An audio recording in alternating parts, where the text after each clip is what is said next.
Good morning and welcome to WagerTalk TV. This is PuckTime. I am Andrew. I have Carmine and Dom Buster with me to break down 3 games as well as best bets at the end of the show. A few promotional stuff to get into as well throughout the show. But we're happy to be here and we'll waste no time. We'll jump right into the games. We have Islanders, Penguins, Canucks, Avalanche, Predators taking on the Vegas Golden Knights. Let's jump into Islanders and Penguins. Carm, what do you think? Yeah, this is like it's almost like the lesser of two evils, Andrew. Who do you take in this game? Neither team right now can afford any more losses, and they're not going to win out. But I mean, they got to start picking up some wins because both these teams are falling off that playoff race and that wild card race pretty quickly. Because you got the Devils that are starting to win, the Detroit Red Wings that are picking up points. So you've got to win your home games. You've got to start accumulating points, and the outlook for both these teams. I thought the Islanders would be better with the Patrick Waugh new coach uptick, but it hasn't really happened. It hasn't really happened with them. He's got them getting more shots on goal, and they seem to be scoring some goals, but defensively they haven't looked good, and that's tough when you've got one of the guys who I think is one of the best goalies in the league in Sorokin. He just doesn't have the guys in front of them. I looked at this total. It came out at 5.5, and I figured this is where it would be, just because you look at the Penguins, and I think the Penguins have gone under the total in I think it's 8 of their last 10 games. A lot of that's because they're not scoring some goals, but I want to look at the 2 games that these teams have played. 3-1 in Pittsburgh. Low scoring game, 7-0 Pittsburgh in New York. But let's not forget that game there had 6 goals, even strength goals scored by Pittsburgh in an 11-minute span of the second period. That is the epitome of the Islanders being absolutely flat, not coming out for the second period. And it just snowballed from there. I think it's going to be another tight one. I think when teams need to get wins, is normally a lower scoring game, and with that said, I'm leaning under here. I'm leaning under 5.5. And we talked last week about those stats. While the over 5.5, more games have landed on over 5.5 because of the juice. It's a losing proposition because you're laying juice on the over 5.5, whereas you're getting usually even money plus 105 on the under. And that's where I'm going here. I'm going to take the under here and look for like a 3-1 type game once again. Buster, what are your thoughts on this one? Well, Carmine, we all know how you always kick my ass if it's a strong game that we both have a side or a total, whatever. Yeah. And you know what?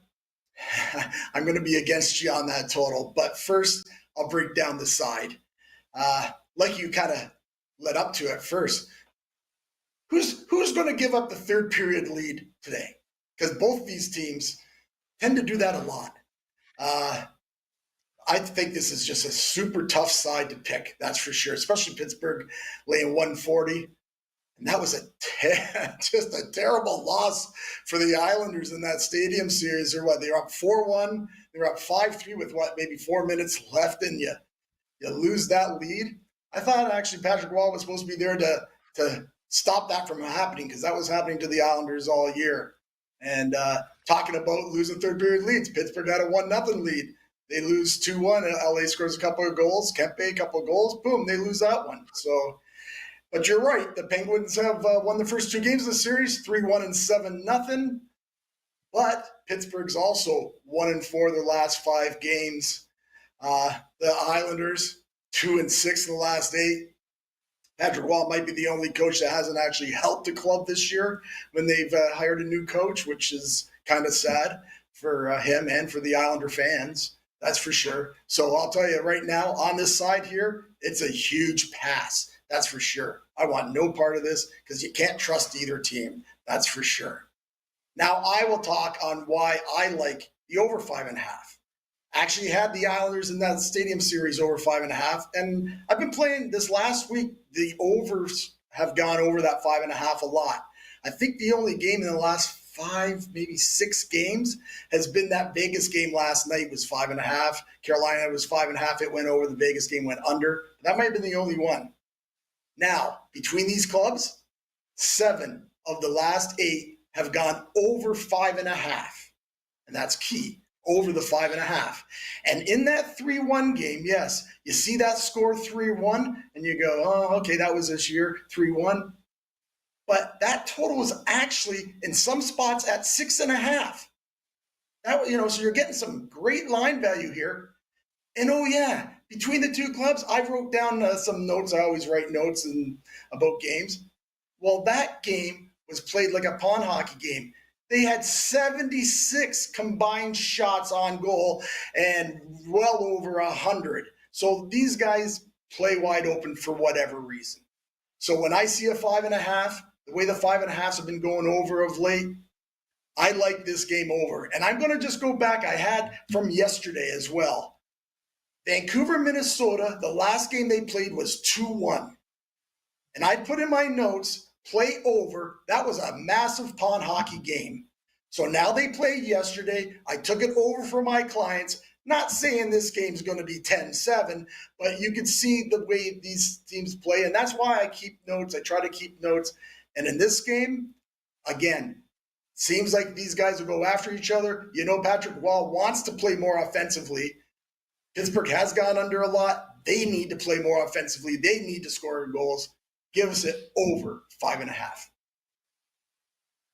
Andrew, I'm going to jump in here, and it's more of a question to you.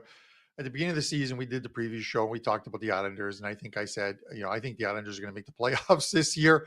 I just couldn't see them having another bad season as they did. They had added a couple pieces. They got a good goalie. I thought their defense might be a little bit better, but here they are. They're sitting like 6 points out of a playoff spot, which isn't bad. But we are also 54 games into the season, and you don't want to be sitting outside of the playoff thing. You made a firm stand with me, and I think you said the Islanders aren't making the playoffs this season. So I got to give you credit on that. With 28 games left, you've got the upper hand on that one, my friend. So I don't know what to think about the Pittsburgh Penguins right now. They're on 55 points.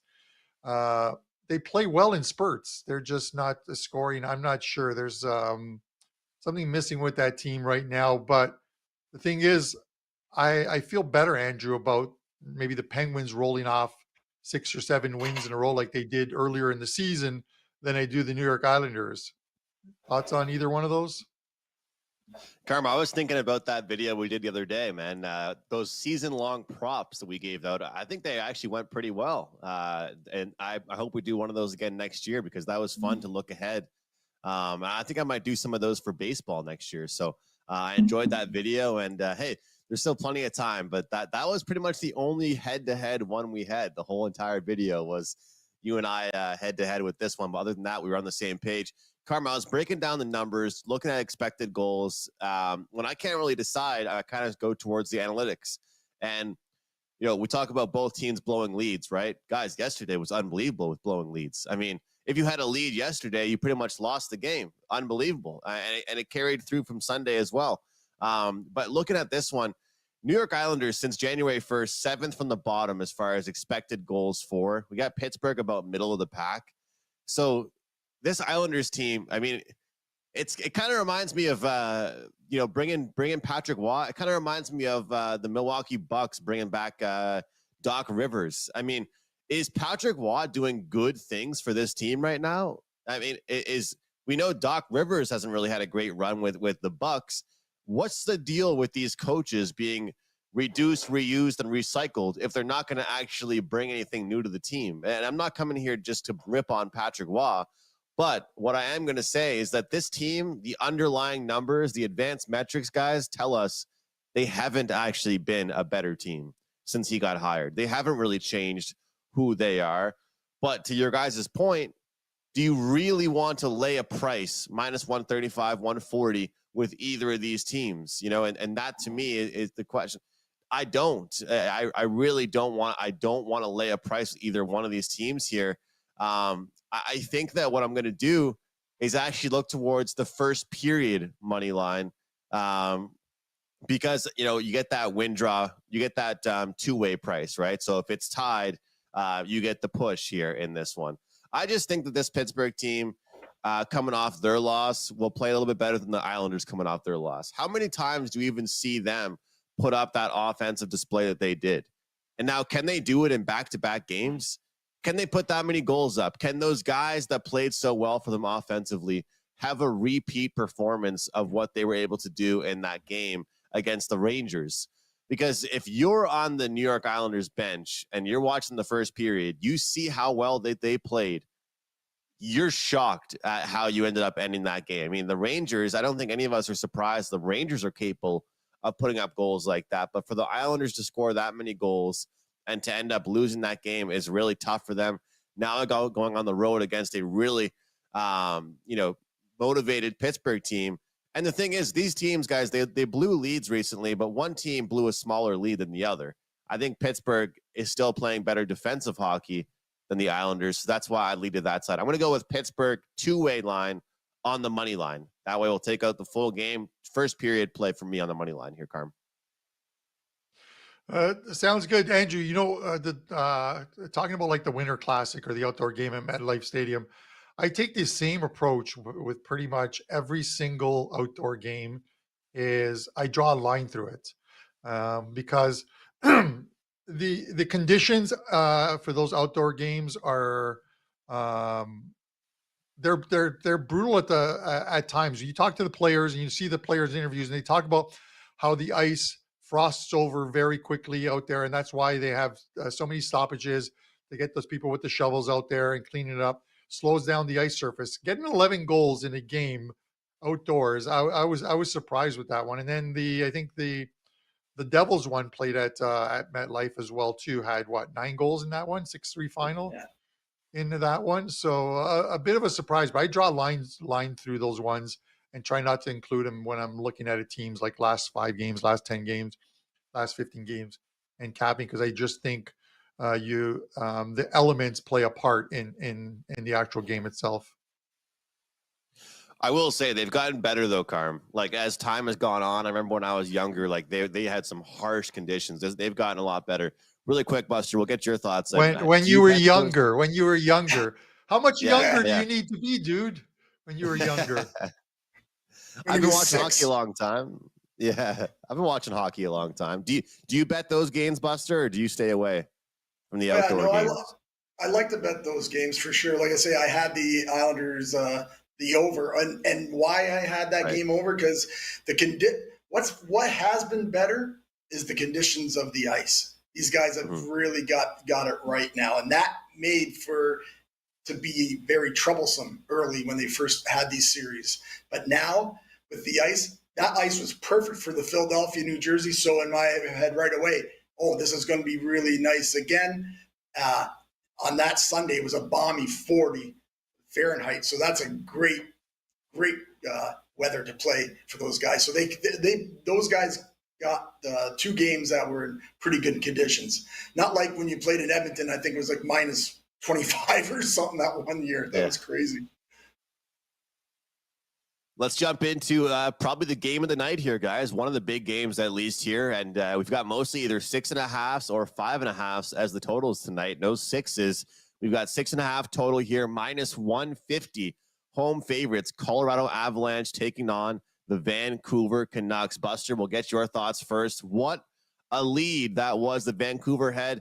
What a first 2 periods it was that they played really yesterday against the Wild.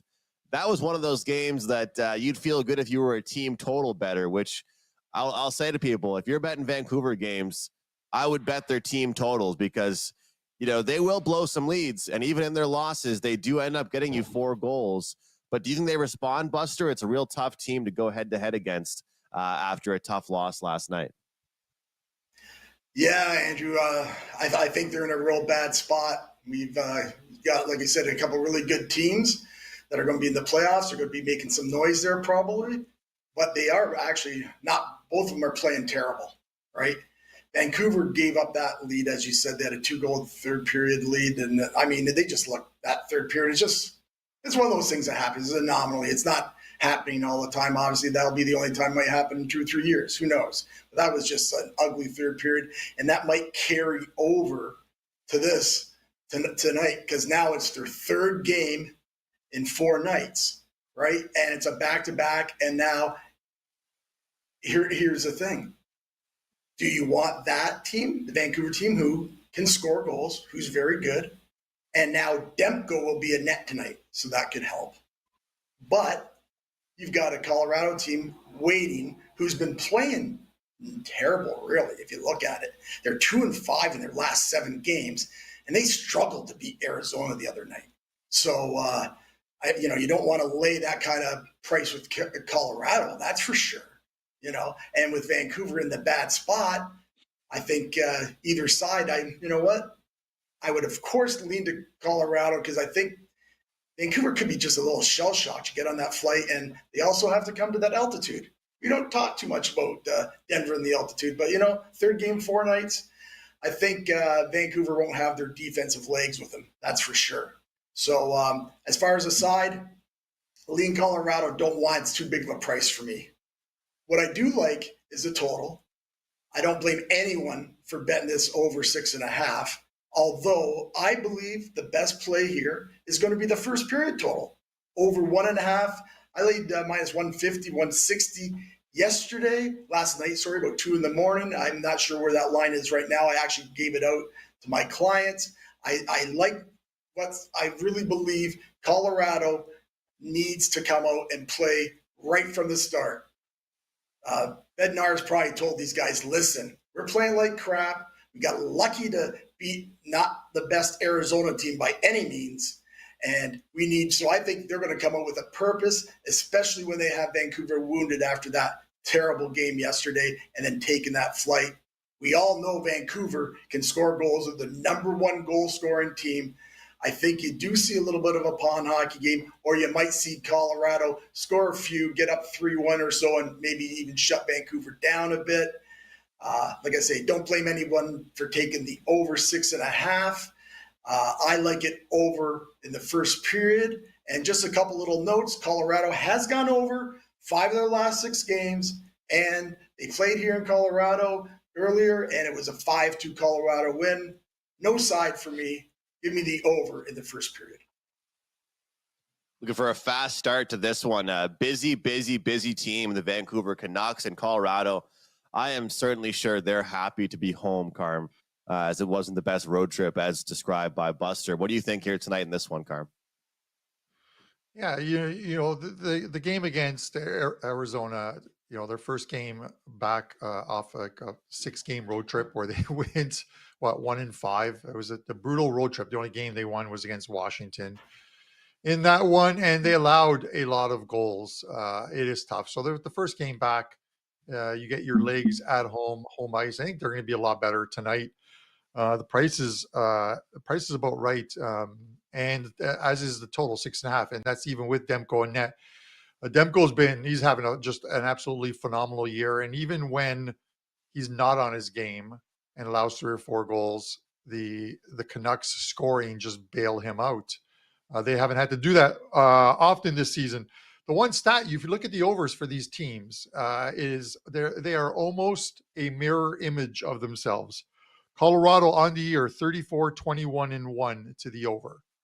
34-21-2 for the Canucks to the over. And the Avalanche have gone over the total 7 of their last 10 games. I'm not worried about the back-to-back for the Canucks. 7 back-to-backs this year, 4-2-1. Average goals scored in those games, 6.71 goals in the second of back-to-backs. Casey DeSmith was lit up. They were never going to take him out. They basically said to him, "You're in for the whole game," because of the fact that it is a back-to-back and they have Demko wanting to start Demko tonight. So the guy had 27 shots on goal. I think he allowed 8 goals. The last 2 were empty netters. You feel bad for the guy, but you think, again, this isn't the type of team, Vancouver, that's going to allow 10 goals or anywhere close to it. You draw a line through it, say they're going to be much better. They'll show up tonight, but I think it's going to be one of those games where we're going to see some goals, and I think over 6.5 is the right play here. I'd have to agree with you guys. I mean, it would be shocking to see a defensive effort, although that's what they would want, right? And it's one thing to want that, but to go into Colorado here, you mentioned the altitude, Buster. And guys, one thing that for me this year, I've done too much, and I mentioned this yesterday, that I'm trying to get away from, I guess, is betting on the desperate team, because desperation does not always mean a win is coming, right? You might need a bounce back. You might need to get out of a bad funk. Doesn't mean it's going to come. And I think that Vancouver, with how many games they've played and the amount of days that they've played, with the game yesterday that they put forward, sometimes you lose a game that you should win, and you go into the next game and you just have an absolute flat performance because in your head that you should have won that game, and you have a back-to-back against one of the best teams in the entire league. And let's not forget, Colorado themselves are going to be very motivated. They've not been playing great. They need to continue to play well at home, protect their home ice, because that's where they've played their best hockey. So when it comes down to it, guys, for me in this one, I got to rock with the home team here. I think Colorado does get it done. I think that you look at Vancouver yesterday, and it was a complete blown opportunity. It was a team that played very well for about 35 minutes of that game, and then absolutely just let that game drift away on them. Multiple hat tricks in that one. DeSmith didn't look good. And I know that they're saving Demko here, but I think Colorado, well rested, playing at home here. I'm going to go with over 3.5 goals for Colorado at -120. No matter the score, no matter who wins this game, I believe Colorado does get me to 4 goals. So Vancouver will be desperate, but guess what? So is Colorado. And I think that they're going to be ready to go tonight here at home. So Colorado to get to 4. Carm looking for the entire game over, and Buster looking for a fast start with the first period over. I like it, guys. I like that team total, Andrew, from you. And the thing we got to remember is with some of these teams and the good ones is they're going to go through spurts, guys, where they can't maintain what they've done from the beginning of the season through the end. There's going to be spurts where they lose, 5 and 6, or 4 out of 5, and they don't look good. But teams with star players with quality eventually put it back together again. You look at the Boston Bruins are sort of going through that right now, and you look at the Bruins yesterday. They looked like they were heading for another loss. They get a 6-on-5 goal. They pull their goalie. They score. Pasta gets a goal, sends it to OT, and then they go through like 500 different shooters in the shootout before the Bruins eventually win that one. So good teams find a way to win. Colorado, they lost 5 or 6 on that road trip, and yet they are 72 points, third in the West, only 8 points back of Vancouver, and that could be 6 points at the end of tonight for first place overall. So I'll see you sometimes in our comments in the morning. This team is trash. If you want to talk about trash teams, real quickly, let's talk about the Chicago Blackhawks. They have lost 21 games in a row, on the road. 17 of those 21 games have been by 2 or more goals. This team just can't win on the road this season. And they are heading for the draft lottery again. And Andrew and I don't think we're going to be happy about this. If they get the number 1 pick again in the draft lottery, I'm not going to be happy about it because everything that went on in Chicago. We'll just leave it at that, Andrew, and I'll go back to you. Well, everything that went on in Chicago and the fact that they had an absolute dynasty for my whole childhood, I would rather see San Jose build up than I'd rather see Chicago build up. That's for sure. Give the number 1 overall pick to San Jose, in my opinion. That's where I want to go. But unfortunately, guys, it looks like another number 1 overall pick who is Canadian will be going to an American team. So all the Americans that tell me that Canadian teams aren't winning Stanley Cups, well, all of our best players are going to your teams. If you look at the best American player right now, Austin Matthews, he plays for a Canadian team and can't show up in the playoffs. So that's just my 2 cents, all right? You've got Bedard, he's going to do well with Chicago. I'm going to make you and Buster happy. Because I believe Ottawa are going to win a few more games. Columbus could very well win a few games, but Montreal is going to finish with the 2nd or 3rd worst record in the NHL this season, and you guys are going to win the draft lottery this year and get the number 1 pick, Andrew. There you are. I am predicting it right now. You guys are winning the draft lottery. You got to feel sorry for a team that has like a toilet seat lid as their emblem on their jersey, but it's steeped in history. Montreal certainly is. And if there's a team that deserves the number 1 pick in the draft, it is the Montreal Canadiens. And I say that wholeheartedly, not tongue in cheek, Andrew. I'll make a prediction. We're going to draft Jerome McGinley's son with the 5th or 6th overall pick. That's what we're going to do. I think he's going to be awesome, but I can't wait for that. Guys, thanks for being with us. The chat room is bumping right now. It was great having so many games yesterday during the day, but hey, it's Tuesday, and that means we have a ton of games going as well here today. A lot of early games, a lot of night games as well. So if you're enjoying the video, hit the like button. We do appreciate it. It helps us out. And subscribe to the channel here, WagerTalk TV. You can find Carmine, Buster, and myself over at WagerTalk.com. You guys can use the promo code WEEK25 to take $25 off a week pass. That's an all-sport package. So not just hockey, but hoops as well, UFC, soccer, Formula One, NASCAR, whatever it is that you are betting right now. Week 25, take $25 off. A great package there for that. One more game to jump into, then best bets here, fellas. Let's jump into Vegas and Nashville. You know, Carm, you often reference the free space on the bingo card. You know, I was not happy with myself because I missed the free spaces on the bingo card, specifically this space. And I got to give credit to Marco because Marco had a cool play yesterday. I saw him. He had Houston in college basketball, and he had Vegas in hockey as a money line parlay. A great night to do it. College basketball, big card, decent card with some good games. And then, of course, the NHL all throughout the day. You always figure out how can you bet these big games, right? Well, it was an easy game for them yesterday, but now it's going to be a tougher matchup today for Vegas here against Nashville. How do you think they fare tonight?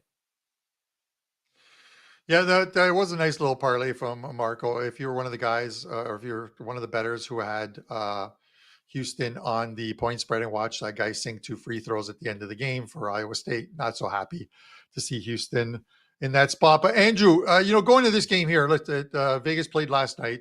They easily beat San Jose, second of a back-to-back for them. They're 9 games this season, back-to-back situations. They're 5-3-1 with 5.67 goals on average scored in those games. And now the Preds come to town, and the Preds are the perfect team, I think, to dial in a play on the under here. It's at 6.5, and I thought it could possibly be a 5.5 because it should be Aiden Hill in goal tonight. And I wouldn't feel comfortable playing any over right now this season with Aiden Hill in goal. 14-4-2, 206 goals against average, 931 save percentage. But this guy, if he was playing the whole season, he would be right up there with Demko for that Vezina Trophy consideration. Saros gets lit up and then and gets pulled. They put him back in it against St. Louis, and I took Nashville in that game because I thought him getting pulled and going back into the net in Nashville would show a little bit of spine, come out and play a good game, and they did. And they beat St. Louis. Saros played very, very, very well. When you get 2 very good goalies, I want to play the under, and it's at 6. If it was at 5.5, I think I would be off this game. But at 6, I'm going to take the under here. I think the under is the right play here. Buster, what are your thoughts? Yeah, well, you know what, Carmine, I do agree with you on that under. I'm actually going to go with the side here, but let's talk about the side. To me, though, at the end of the day, this is definitely the toughest game of the night to handicap, whether it's side or total. I'll start with the side. As you said, Vegas played a back-to-back, but they're also third game in 4 nights. That's always tough for them. And in that situation this year, I know you mentioned they were on the back-to-backs. I think it was, you said 5-3-1. I had 5-4, but I always go with losses. If you either win or lose, there's none of that other stuff. But they're 4-4 in this situation this year, Vegas. So again, and they had an easy game, San Jose, real quick flight back home. So that might not have much to do with this here. Nashville, They are a team that it's their second game of a 5-game road trip. As Carmine said, they won in St. Louis a couple days ago, so they've had a couple days off, and they've been waiting in Vegas. So there's that. Really, like, do you want either of these sides? Vegas, it's like 140, 150 to bet them. So not sure I really like that with the team in that position, even though Vegas is one of the better teams when they're in a third game in 4 nights. I think it's really important for Nashville to get started here right off the bat because of the situation. It might take a period for Vegas to get their legs going a bit. And again, they're only 2 points out of a playoff spot. So I know there's 28 games or 26 games left, but there's a big log jam for those final 2 playoff spots in the West there. So actually, what I do like here, I like Nashville for the first period because I think it might take a period for them to get their legs for Vegas. So and you can get plus 110, plus 120 for that. As for the total, Carmine said it perfectly. This game was at 5.5. Everybody seems to be betted over. So now it's 6 under. I think it's under 20. So again, that would be a play. Hill, like Carmine said, Hill in net. He's been really good. Soros, he can stand on his head as well. Just a little history though. Vegas at home, they've been under 6 out of their last 8 games. Nashville in their last 6 games, 4-2. So, as I said, I just think this is a really tough game overall. My best play, as they say, with a gun to my head, I take Nashville first period plus 120. I like that mindset, Buster, with a fast start to the game. That's for sure. I mean, could catch Vegas off guard. And like I mentioned when I was introing the game, is that sometimes you just beat down a really bad team one night, then the next night you got to go play a real team. And I hate to say it like that, but it's kind of true. I mean, they pretty much had an absolute layup last night, made it look very easy. And then tonight's definitely going to be a little bit of a different game here. Quite a bit of a road trip kicked off for Nashville. Great win for them to start the road trip last time out against the Blues. And I believe they continue to roll. So I'm going to do a split bet, guys, on the money line half bet. And we're going to do a half bet on the over 2.5 team total goals for this Predators team. Look, what I like about Nashville right now, as far as those numbers that I mentioned since January 1st, since the calendar year switched here, we're seeing the middle of the pack expected goals against, middle of the pack expected goals for. So they aren't really drowning as far as, allowing too many goals, but they aren't really kind of being too flashy as far as all their expected goals for either. Vegas has been a real mixed bag. One game they're flat, one game they put up a big performance. I don't really like that inconsistency. I believe Nashville is actually a great matchup here for Vegas because they do play defensive hockey. Plus 140 is a great number here, but I also do like that team total of 2.5. Just get me to 3 goals and a great bet on spot, I believe, for this Predators team. And like I said, sometimes if you just beat down a bad team, the next night, it's hard to be as focused. You feel pretty great after that win. But you've got a real solid team trying to make the playoffs right now, waiting for you, and looking to come into town and get the job done. So Nashville money line and over 2.5 team total goals for me into this one. That's it for me on this game. Any more closing thoughts, Carm, before we go to best bets? No, God bless you, Andrew. I got Nashville to make the playoffs.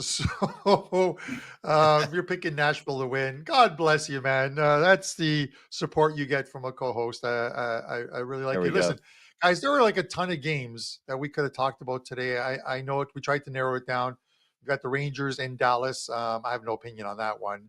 And it would have been a tough one for us to give you a selection on. But enjoy hockey, man. Andrew, let's get to the free plays. Let's try and get these guys some winners in our chat and hit that like button.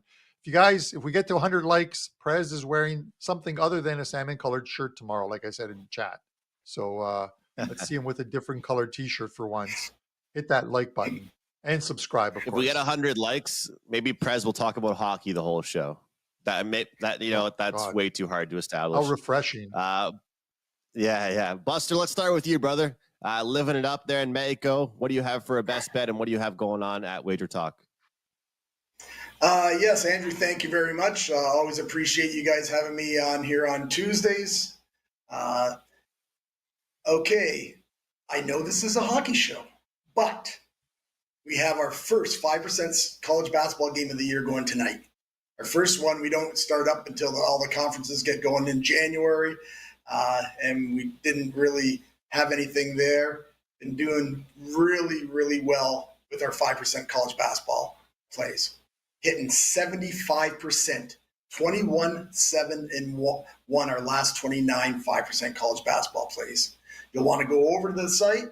I know a lot of guys watch this show are also college basketball bettors, so go over to the site and grab that play. Our show play for today, guys, is going to be in that Dallas-New York game that Carmine just talked about. And I'm not going to pick a side, and I'm not going to pick a total because it is a very tough handicap as well. What we are taking is Joe Pavelski to get a point. It's minus 145. Had Joe yesterday, and he let us down. That was the first time that all year that he has now. He's gone 3 games without a point. That was the first time. He'd had a couple of games. I think there's only 3 times that he went 2 games without a point, and that was his first time. So we're going to give him another shot here. He played the Rangers in November, had 2 points there, and he's still hitting 63% on the year, and we'll give him a shot to make sure that he doesn't go 4 straight games without a point. He's on the number 1 power play as well, so we always like that anytime we use our player props for points. So, as always, best of luck with all your plays in college basketball and NHL, of course. And as always, have a great day. Bringing the player prop today, Buster. I like it, brother. Best of luck. Both sports, basketball and hockey. Keep it firing. Joe Pavelski tonight from the Dallas Stars. Buster looking for him to have a great game tonight. Carm, what do you have going today? I love it. Buster's mixing it up. It's that Mexican water. Buster, if he grows his beard out, would look like the guy from the Dos Equis commercials, the most interesting man in the world.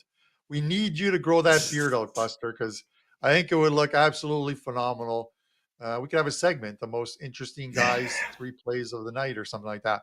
Andrew, well, Carmine, you know I am the most interesting man in the world. Absolutely. Yeah. It's interesting. Yeah. Okay. Anyways, with that said, so 2 Champions League plays this afternoon. Hopefully we can get a couple more winners, 4-0 last week. On those 2 client plays up in NHL and 1 5% play up in NHL. So the $39 all access will get you all of those ones, the 1-day all access package. And there's a couple of great deals along on my page. Now, much like yesterday, you're going to call me crazy on this one. I talked about like the Ottawa Senators yesterday and playing them in the first period while they end up winning the whole game. I'm going to go back to the Sens again tonight in this game, but I'm going to take the over in this game. And it kind of goes against the analytics for Florida because Florida has been playing some very good D, but more so on the road where they've won 11 straight. They come home, and this is their first home game off that road trip, although they did play in Tampa Bay the other night, pounding them 9-2. They played a little looser at home defensively, and this Ottawa team just seems to get up for some of these better teams in the league right now. I see goals in this one, and I wasn't surprised when I saw the 6.5 shaded to the over with some VIG, and I'm still going to lay that VIG. I'm going to take the over in this game. I think it gets there, and I think it gets there pretty easily. So I'm going to go over 6.5. minus 130, minus 135, whatever it is on the WagerTalk live lines as your show best bet.